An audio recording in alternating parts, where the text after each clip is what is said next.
जय जगन्नाथ। कथार अच्छे आज्ञा तुलसी दुई पत्रु बासे अर्थात तुलसी दुई पत्रु ही तार गुण को प्रकाश करे। ठीक सेहीपरि गोटे मनिषर भल गुण हेउ अबा मंद गुण विकसित हेबाकू टिके समय लगी थाए। हठात मंद गुणधारी जड़े मनिषटे केबे बड़ चोरी करे नहीं। छोट छोट चोरी करी करी शेष सी बड़ चोर हुए एवं जनकर जड़े व्यक्तिर गुण बा भल गुण आस्ते आस्ते आस्ते विकसित होगी तार संपूर्ण भावे से भल गुणर अधिकारी हुए। तो समय ही होछि मुख्य। समाज रे आमे देखुचे अनेक घटना घटुचे ताहाकू केवल आमे खामख्याल भावे ग्रहण करुचंती किबा ऊपर ठाउरिया भावे आमे देखुचंती ताहार विशेषत्व को आमे ग्रहण करुनाहांती। शास्त्र रे जहा लेखा जाइछि केही ताकू मानती अबा केही ताकू मानती नहीं कि केही मध्य ताकू सतर्कता उपरे गुरुत्व दियंती नहीं जे जहा सबू हेउछि आगकू ताहा सबू कौन हबो भल हबो ना मंद हबो। शास्त्र हजार हजार वर्ष तळु आगे लेखा जाइछि। हजार हजार वर्ष तळु लोक माने दिव्य दृष्टि रे से माने भविष्यत देखि पारुथिले। जो जेते सबू जिनिस लेखा जाइछि आज लेखा जाय नहीं किंतु से माने आजिर घटना कौन हबो ता हजार वर्ष तळु से माने देखि पारथिले। से सबू शास्त्र रे वर्णना करा जाइछि। एहाकू काहाकू कहा पई ग्रहण योग्य तो कहा पई ग्रहण योग्य नुहे किंतु जहा घटुचे एक कथा तो निश्चित। ठीक सही बड़ी वर्तमान जहा श्रीमद् भागवतर भविष्यत बाणी उपरे कौन लेखा जाइछि भागवत महापुराण रे टिके आमे संक्षिप्त रे शुणिबा एवं एठु आमे ठौरेबा आजि जहा घटुची ताहा सेतोले लेखा जाइथिला। तेणु आसंतु शुणिबा। सुकक हंती विद्यमाने सुणरा जन सावधाने कलिजुग धर्म विधान ए जुगे होई बजेसन सत्यस उच्च दया क्षमा तुटिब धर्म मार्ग सीमा कालजे बलवंत होई प्राणी की ग्रासी बजे से ही एणु जे धर्म हानि होई बलआ युष क्षय जाई जेउ नर धन थिब संसारे बड़ से होइब जे कन्या जे बर बरिब से इच्छा सुखे विवाहेब जामन जहा को भजिब से बर ताकू विवाहेब जहार सत्य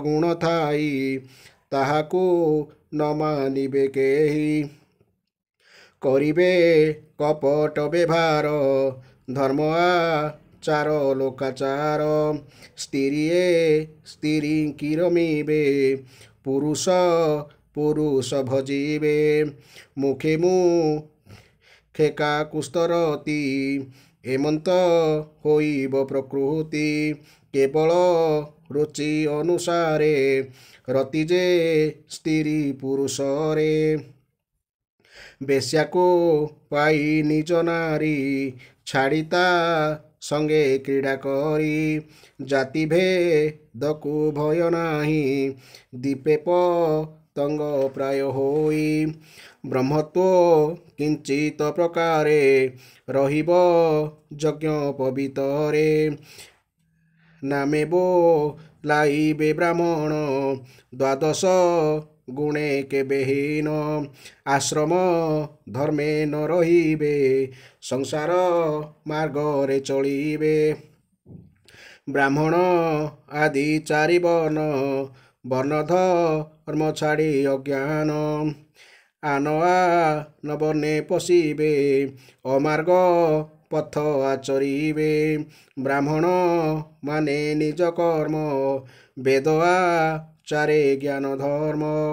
ତା ଛାଡ଼ି ଅକର୍ମେ ବଢ଼ିବେ ଶୂଦ୍ର ଗର୍ଭରେ ରେତ ଦେବେ। ନ୍ୟାୟ ବିଚାରଣ ନକରି ଶାସ୍ତ୍ରର ପ୍ରମାଣ। ଯେ ଜନ ନିର୍ଧନ ହୋଇବେ ସାହାତାକୁ କେହି ନହିବେ।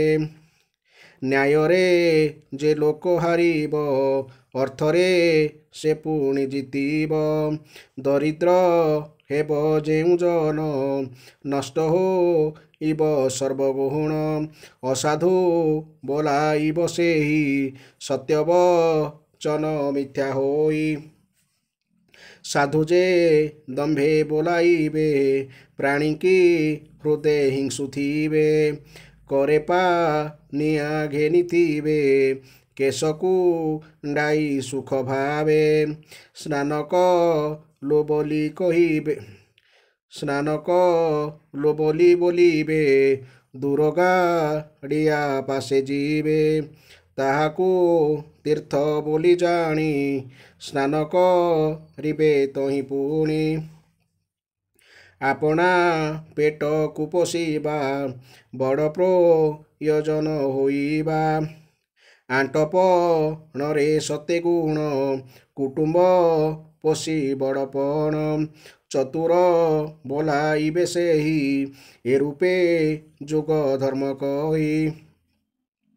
ଧର୍ମ କରିବେ ଯଶ ଅର୍ଥେ ଶାସ୍ତ୍ରକୁ ମଣିବେ ଅନର୍ଥେ।